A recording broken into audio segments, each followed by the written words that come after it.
আফসোস নেই, জানি এগুলো কিতাবে লেখা আছে, হবে এটা। দুইটা উপকার আমাদের জন্য।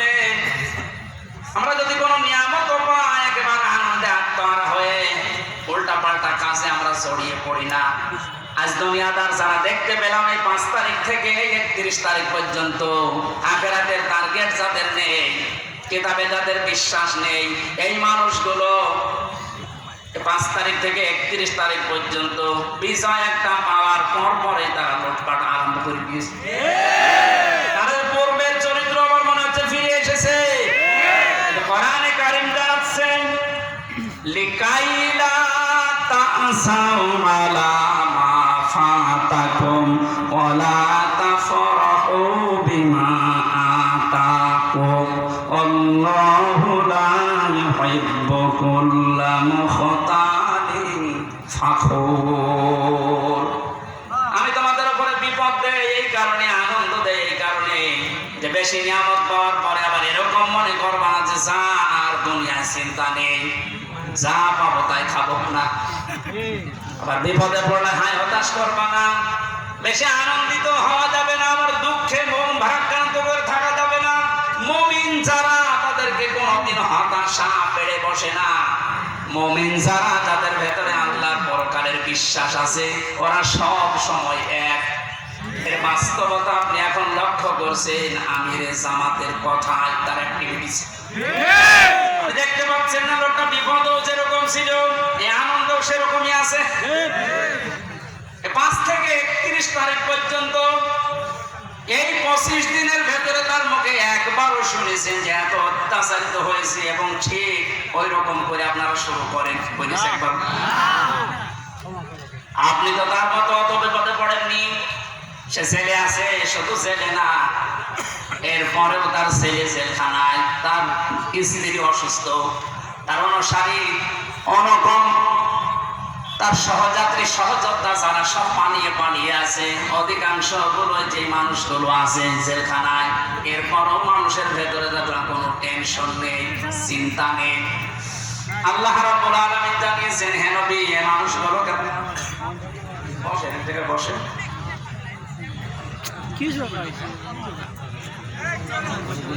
কোন নিয়ামত পাবার পরে যেন আমরা একেবারে আনন্দে আত্মহারা হয়ে কোন মানুষের উপরে জুলুম, অত্যাচার, নির্যাতন না করি, সে কথা আল্লাহ এই আয়াতের ভেতরে জানিয়েছেন। কারণ আল্লাহ পাক অহংকারী এবং ফখর করে যারা চলে, এই মানুষগুলোকে কোনোদিন ভালোবাসেন নাই, বাসবেনও না। নাউযুবিল্লাহ। আমি সেদিন মামলায় বলেছিলাম, ওই ময়দানে ভালো করে শুনবেন, পৃথিবীর ময়দানে সবচাইতে আমার কাছে ভয়ঙ্কর আয়াত এই 6666টি আয়াতের ভেতরে এইটা মনে হয়। সূরা শুরার এই 42 নম্বর আয়াতটা আল্লাহ পাক বলেন, ইন্নামাস সাবিলু আলাল্লাযীনা ইয়াযলিমুনান নাস। অবশ্যই আমি আল্লাহ মামলা দায়ের করব, আমি নিজে অভিযোগ গঠন করব তাদের বিরুদ্ধে। দুনিয়ায় মানুষ হয়ে যারা মানুষের উপরে জুলুম করেছো, এটা পড়ার পরে আমি নিজের সাথে বাস্তবতার সাথে মিলিয়ে দেখি, এই বাংলায় হাজার হাজার লক্ষ মানুষ আল্লাহর মামলার আসামি। আমরা নিজেদের নফসের উপরে জুলুম করছি, পরিবারের উপরে জুলুম করছি, প্রতিবেশীর উপরে জুলুম করছি, রাষ্ট্রের উপরে জুলুম করছি, জনগণের উপরে জুলুম করছি। যে কোনো দিক থেকে আমি জালেমের কাতারে পড়ে যাচ্ছি। আর জালেম যে, তার বিরুদ্ধে মামলা দেবে ওসি সাহেব কে? আপনি বলেন তো কত বড় শক্ত কথা এটা। আল্লাহর মামলার আসামি আপনি। পুলিশের কাজে বাধা দেন, পুলিশ বাদী কেস হবে। রাষ্ট্রের কাজে বাধা দেন, রাষ্ট্র বিরোধী মামলা হবে। আর যারা জালেম তারা আল্লাহ বিরোধী মামলার আসামি। একটা যেহেতু বিশ্বাস করি 100 ভাগে যদি ভয়ে থাকি, না জানি আমি আবার নিজে আল্লাহর মামলার আসামি হয়ে যাচ্ছি না তো? কারণ নফসের উপরে তো জুলুম হয়ে যায় মাঝে মাঝে। এটা না হলে পরিবারের উপরে হয়, এটা না হলে রাষ্ট্রের উপরে হয়, জনগণের উপরে হয়। যে কোনো সাইডে আমি যেন কোনো জুলুমের সাথে সংমিশ্রণ করে না ফেলি, এটা আল্লাহর কাছে সবচাইতে বড় ঘৃণার বিষয়। দুনিয়ায় যত কিছু আল্লাহ ঘৃণা করেন তার ভিতরে এক নম্বরে জুলুমটা। এত কঠিন ভয়ঙ্কর কথায় আয়াতের ব্যাখ্যায় হাদিস এসেছে, আজ-জুলুমু যুলুমাতুন ইয়াউমাল কিয়ামা, কিয়ামতে জুলুম এত অন্ধকার হয়ে মানুষকে ঘিরে রাখবে, নিজের চামড়া পর্যন্ত দেখতে পাবে না। আমার তো মনে হয় আমাদের অনেকের জীবনে এরকম অবস্থা আসতেছে। এখন আমরা সতর্ক হব, জীবন চলে যাক, আমার দ্বারা কেউ যেন জুলুমের শিকার না হয়। আজ নিয়ামত পেয়ে অনেকে এখন 5 তারিখ থেকে 31 তারিখ পর্যন্ত জরিপ বের হচ্ছে, কত মানুষ লুটপাট আরম্ভ করেছে একেবারে নিজের বাবার সম্পত্তি মনে করে। জানেন যারা তারা অবৈধ ইনকাম করেছে, তার হিসাব তার দেওয়া লাগবে আল্লাহর কাছে। আপনি নিজে জুলুম করে তার সম্পদগুলো উল্টা পাল্টা তছনছ করে নিজেও আল্লাহর মামলার আসামি হয়ে যাচ্ছেন। আপনি থামেন। আপনাকে আমি থামার জন্য বলছি, নিজের জীবন আখেরাত, দুনিয়া আখেরাত ধ্বংস করে দেবেন না। রব্বুল আলামিন বলেন, 2 নাম্বার, আমি তাদের বিরুদ্ধে মামলা দায়ের করব, কেস করব, অভিযোগ গঠন করব। ওয়ায়াবগুনা ফিল আরদি বিগাইরিল হক। এই পৃথিবী শান্ত হয়ে যাওয়ার পরে যারা অশান্তি করার জন্য মাঝে মাঝে এই দুনিয়া বিশৃঙ্খল পরিবেশ তৈরি করার জন্য চেষ্টা চালায়, কথা বুঝতেছেন? দুনিয়া শান্ত হয়ে যাওয়ার পরে যেন অশান্ত করার জন্য চেষ্টা চালাবেন না। তাদের জন্য যন্ত্রণাদায়ক শাস্তি আমি এই দুনিয়ায় আর মরণের পরে রেডি করে রাখলাম। তার মানে শাস্তি রেডি আছে। এই 2টা অপরাধে আমরা যেন না জড়িয়ে পড়ি। আল্লাহ বলেন আমিন। কোরআনে কারিমের আয়াত দিয়ে যে সতর্কবাণী আল্লাহ উচ্চারণ করেছিলেন যে কিয়ামতের এই দৃশ্যের কথা আপনি মানুষদেরকে শোনাবেন, যাদের ভেতরে জবাব দিতে হবে এই টেন্ডেন্সি আছে, নবী আপনি দেখবেন এই মানুষগুলো এমনিতেই পরিবর্তন হয়ে যাচ্ছে। আর যাদের ভেতরে বিশ্বাস নেই যে না দুনিয়ার জীবনই শেষ জীবন, আমার আর দরবারে ইলাহিতে দাঁড়ানো লাগবে না, এই মানুষগুলোকে কোরআন দিয়ে সতর্ক করলেও কাজ হবে না।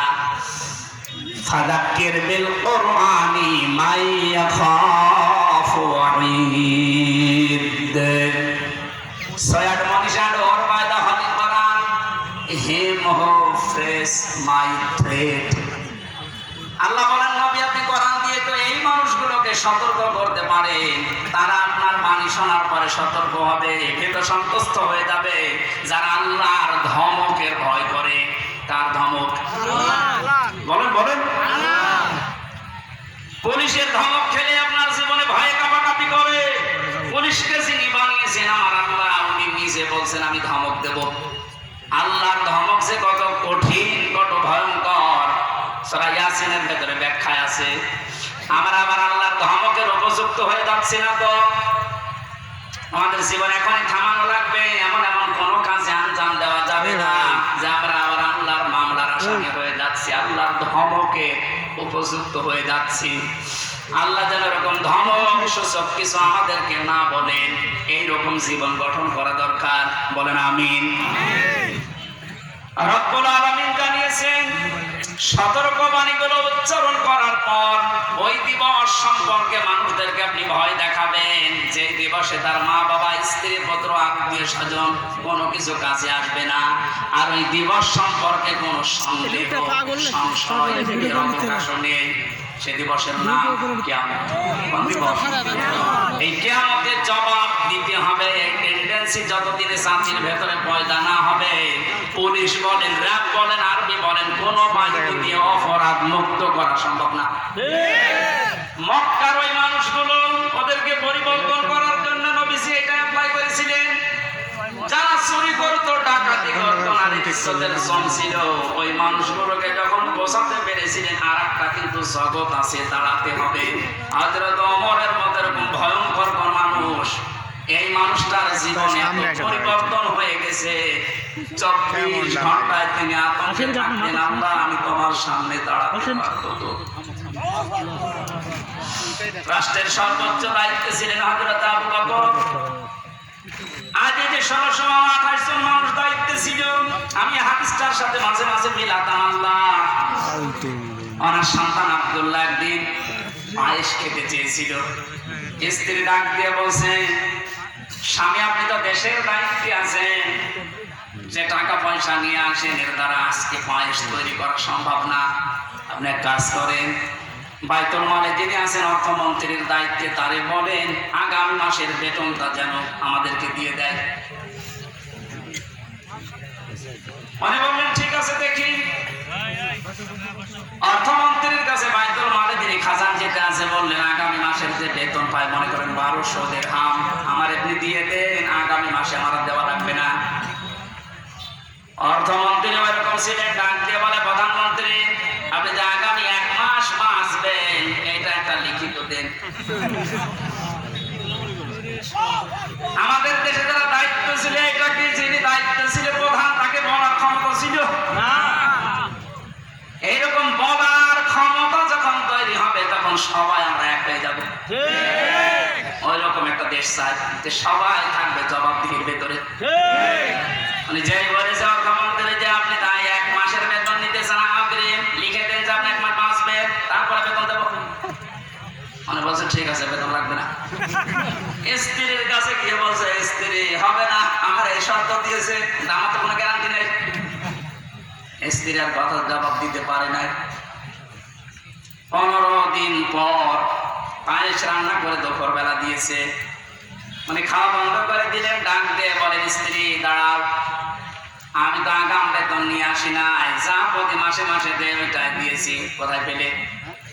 স্ত্রী উম্মে রোমানা ডাক দিয়ে বলে স্বামী আমার, আপনাকে আমি বলেছিলাম আপনি পারেন না, কিন্তু আপনার উপর আমার কোনো রাগ নেই। যে টাকা আপনি আমাকে হাত খরচের জন্য দেন প্রতি মাসে মাসে, ওখান থেকে আমি 1 মুঠা করে চাল আটা যাই বলেন তুলে রাখতাম। এই 15 দিনে প্রায় 2 কেজি হয়ে গেছে।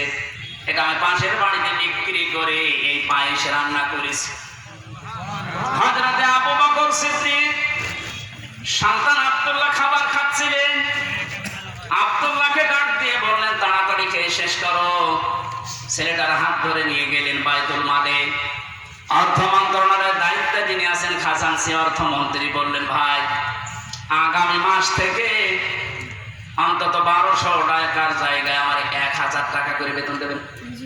কারণ আমি যা দেখলাম 1000 টাকা হলো আমার সংসার চলে যাচ্ছে, ওই 200 টাকা থাকলে আমার জনগণের কাজ হবে। কি টেন্ডেন্সি তৈরি করেছিলেন তারা বলেন তো? তারাও তো আমার মতোই মানুষ ছিল, আমরা পারি না কেন? এটা জবাব দিতে হবে আমার মালিকের সামনে দাঁড়িয়ে।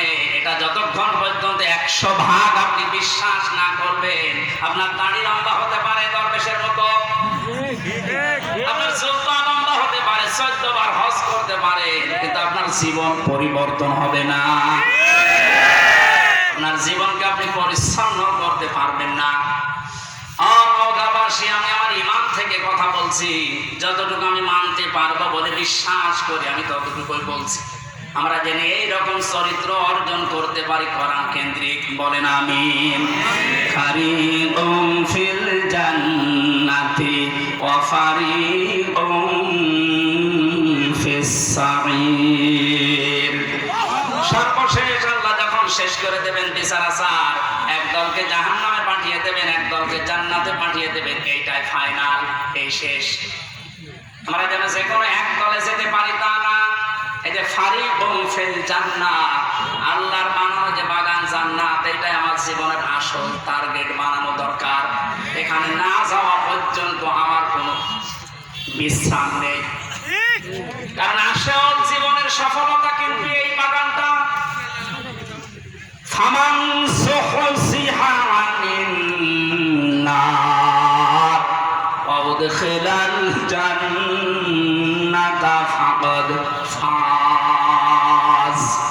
আল্লাহ বলেন ওই লোকটার জীবন তো সফল যাকে বিচার আচার করার পরে আমি আল্লাহ জাহান্নাম থেকে মুক্তি দিয়ে জান্নাতি বলে ঘোষণা দিয়ে দেব, এই লোকটা সফল। সুতরাং ওই জায়গায় পৌঁছানোর আগে আমাদের জীবনের আসল ফাইনাল খেলা নেই, ওইটাই আসল ফাইনাল খেলা। চূড়ান্ত ওই খেলায় যেন আমরা জিততে পারি। আমাল হায়াতুদ দুনিয়া ইল্লা মাতাউল গুরুর। পৃথিবীর মানুষ বারবার বলছি শোনো, দুনিয়ার জীবনটা কিন্তু খেলাধুলা, রং তামাশা।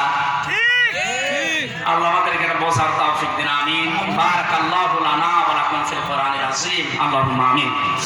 লা ইলাহা ইল্লা আনতা সুবহানাকা ইন্নী কুনতু মিনাজ জালিমিন। লা